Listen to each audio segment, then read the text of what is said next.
are an executive producer on this film. What was it like taking on that role? Well, it was all new for me, but it was very, very exciting. And you know, this film has a very strong and I believe important message behind it, and it's one of hope and compassion and understanding for the men and women who come home and you know, have a lot to take in, a lot to process, a lot to download in order to reintegrate back into life. And I really feel like, you know, this has been an issue for so many generations. You know, how do you give back to the men and women who have sacrificed for our country? Wilmer, why did you get involved with this film?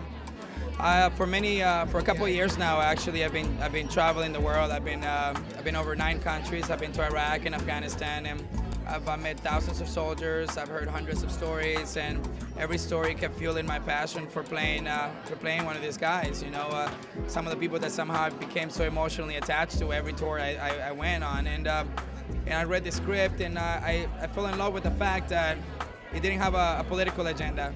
I fell in love with the fact that we could, with this movie and specifically our roles, we could talk about the soldier, you know, really the human behind the soldier and not the soldier behind the cause. You know, this film, it's about a man coming back from the war in Iraq with post-traumatic stress disorder, and it seemed very fitting to bring it to Washington, D.C., to share it with the people in D.C. The issue of PTSD really struck me, and I spent 2 years researching it and realized that I had a story I wanted to tell. So I think it's a story that really affects us all. You know, there's people in our country that are serving our country and coming back and not being able to, they don't have the proper care. And I think it's something that we should all be focusing on, frankly.